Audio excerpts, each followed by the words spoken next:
नमस्कार दोस्तों, आपका अपने बुक ऑर्बिट चैनल में पुनः स्वागत। आज हम बात करने जा रहे हैं एक ऐसी पुस्तक की जिसने लाखों युवाओं की सोच बदल दी, करोड़ों लोगों को बड़े सपने देखने की प्रेरणा दी और यह साबित किया कि अगर इरादे मजबूत हों तो साधारण परिस्थिति में जन्म लेने वाला बच्चा भी असाधारण ऊंचाइयों तक अवश्य पहुंच सकता है। आज हम बात करेंगे विंग्स ऑफ फायर बुक की, जो कि भारत के पूर्व राष्ट्रपति, महान वैज्ञानिक और युवाओं के प्रेरणा स्रोत रहे डॉक्टर एपीजे अब्दुल कलाम की आत्मकथा है। लेकिन यह केवल आत्मकथा नहीं है, यह संघर्ष की कहानी है, यह सपनों की कहानी है, यह असफलताओं को सफलता में बदलने की कहानी है और सबसे बढ़कर यह एक विश्वास की कहानी है। आज के इस विस्तृत वीडियो में हम डॉक्टर कलाम के जीवन की पूरी यात्रा को विस्तार से समझेंगे। आइए तो शुरू करते हैं। सन 1931 दक्षिण भारत के एक छोटे से द्वीप रामेश्वरम में एक बच्चे का जन्म हुआ। उसका नाम रखा गया अबुल पाकिर जैनुलाब्दीन अब्दुल कलाम। परिवार बहुत साधारण था। उसके पिता जैनुलाब्दीन ना तो अधिक शिक्षित थे और ना ही धनी।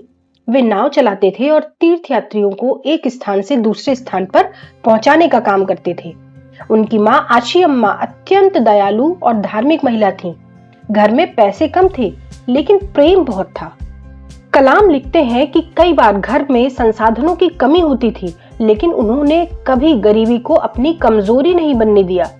उनके पिता अक्सर कहते थे, ईमानदारी और आत्मविश्वास किसी भी धन से अधिक मूल्यवान है।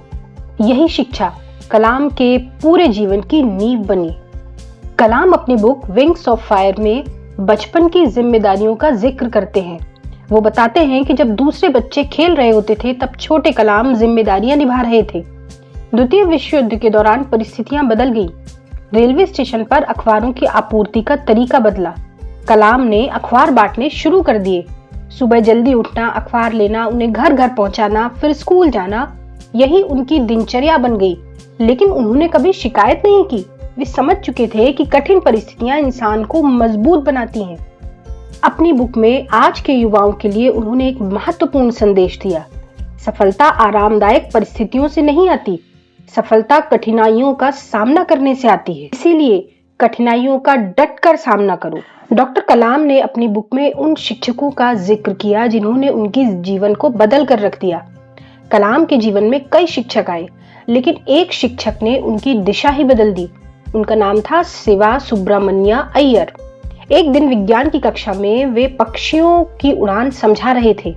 छात्रों को समझ नहीं आया। अगले दिन वे सभी छात्रों को समुद्र तट पर ले गए। उन्होंने पक्षियों को उड़ते हुए दिखाया।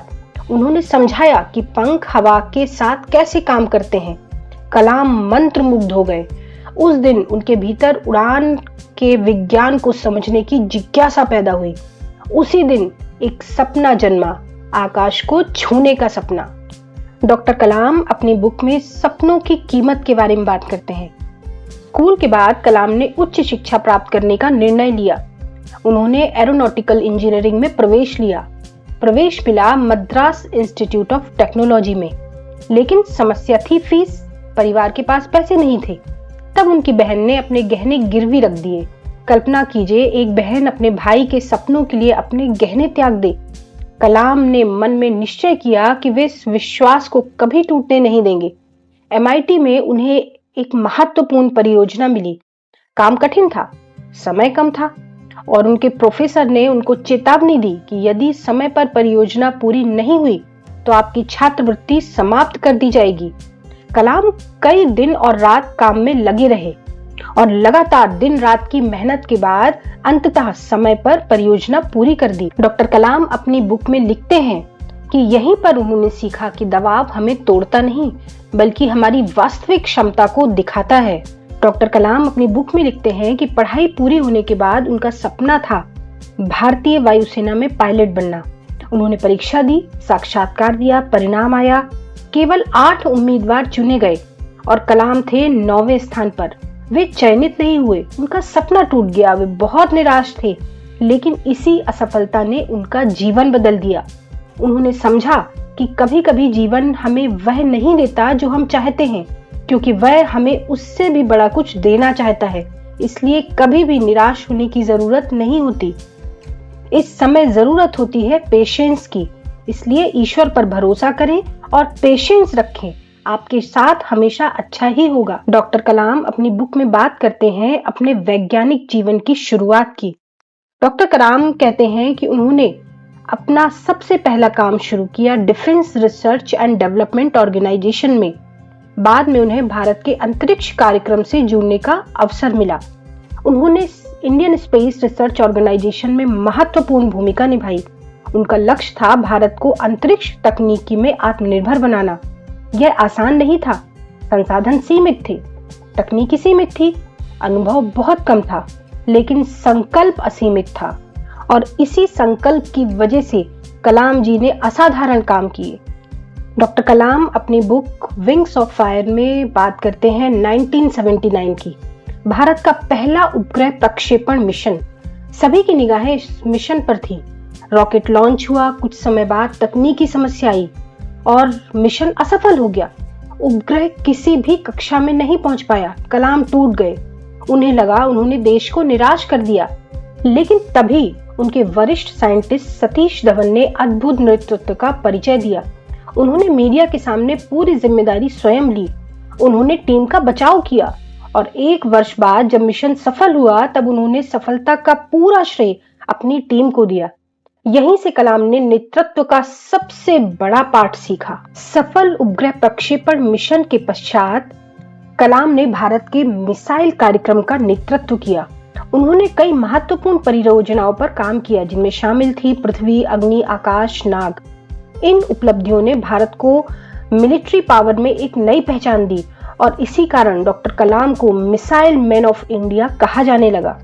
तो साथियों, विंग्स ऑफ फायर केवल एक व्यक्ति की कहानी नहीं, यह उन सभी लोगों की कहानी है जो सपने देखते हैं। यह उन लोगों की भी कहानी है जो असफल होते हैं लेकिन हार नहीं मानते। यह उनकी भी कहानी है जो सीमित संसाधनों के बावजूद बड़े लक्ष्य तय करते हैं। डॉक्टर कलाम का जीवन हमें 7 महत्वपूर्ण बातें सिखाता है। बड़े सपने देखो, शिक्षा जीवन बदल सकती है, असफलता कभी भी अंत नहीं, अनुशासन सफलता की नींव है, अच्छे गुरु अमूल्य होते हैं, टीम वर्क महान उपलब्धियां पैदा करता है, सफलता के बाद भी विनम्र बने रहना चाहिए और अंत में डॉक्टर कलाम का सबसे प्रसिद्ध संदेश है dream dream dream. Dreams transform into thoughts and thoughts results in action. यदि आप भी अपने जीवन में कुछ बड़ा करना चाहते हैं तो आज से अपने सपनों पर काम शुरू कर दीजिए, क्योंकि डॉक्टर कलाम ने साबित किया है कि एक अखबार बेचने वाला लड़का भी भारत का राष्ट्रपति बन सकता है। धन्यवाद। अगर आपको यह बुक समरी पसंद आई हो तो प्लीज इस चैनल को लाइक करें, सब्सक्राइब करें और ऐसी ही प्रेरणादायक पुस्तकों को सुनने के लिए हमारे साथ जुड़े रहें। जय हिंद, जय Bharat. Thank you so much.